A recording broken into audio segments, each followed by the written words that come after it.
So let's get straight into the conversation with Rotimi Fakayejo, who is a trader and Chief Executive Officer at Enterprise Stockbrokers. Rotimi, good morning. Thanks for coming through on the program. Good morning, Gordon. Now, those banks, in the Etisalat story that is out, and of course, I don't know what network you use, don't advertise it, don't say it here on air, I don't want to get surcharged, but this is one story, and some of these banks, almost all of them are listed on the stock exchange. Is this news that came out yesterday, and the brokers, you stockbrokers, were talking about?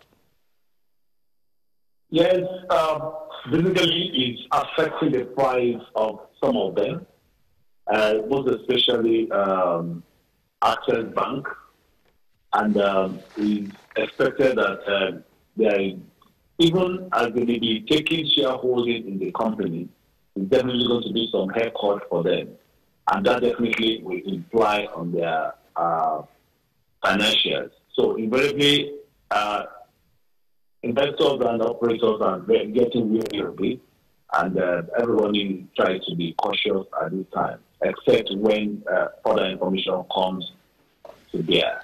Rotimi, this is bad news, and this is not very sweet news as we wrap up the program. I thought we had some cherry news, but it looks like this is one story that is coming in. Now, look into the trading engine for us as we get through the opening period of the market. Yesterday, the banking index was down about 0.5%. And look at the volume coming through the buy-sell side of things for Access, for GT, some of these banks that are named in the ongoing Etisalat, and these banks multi-million-dollar debts, loan restructuring.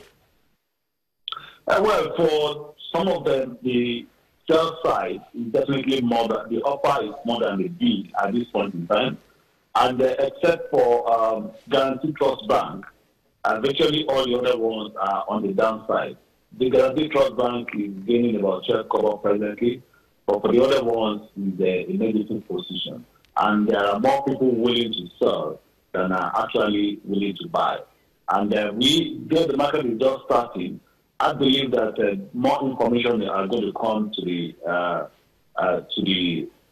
operators and to the stock exchange, and I believe that definitely will be able to allow investors and operators alike to take positions and know what to do next.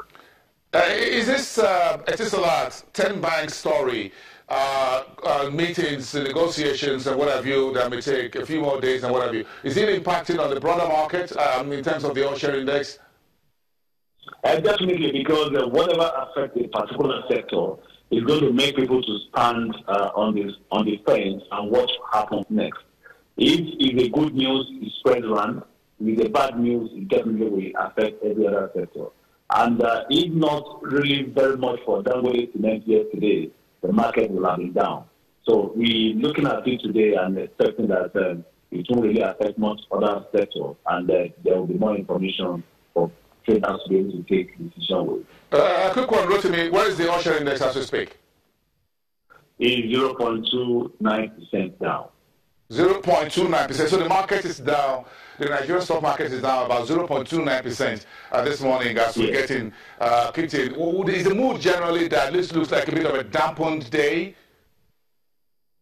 No, I think the market started on a negative note also yesterday, and it ended up closing positive. And today is not different, though the news of the dollar may be contributing. But I believe the market may be able to firm up much later, except there is a major downturn in the price of Dangote Cement.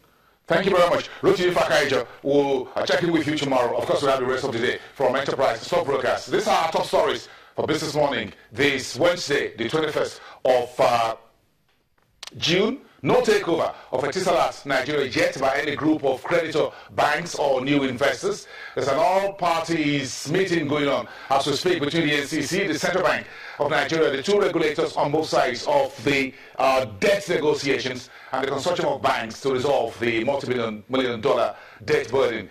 Meantime, Etisalat Group in the UAE says its warehouse is shares with United Capital Trustees until 5 p.m. Nigerian time on Friday, June the 23rd. That's about all for now. See you again tomorrow.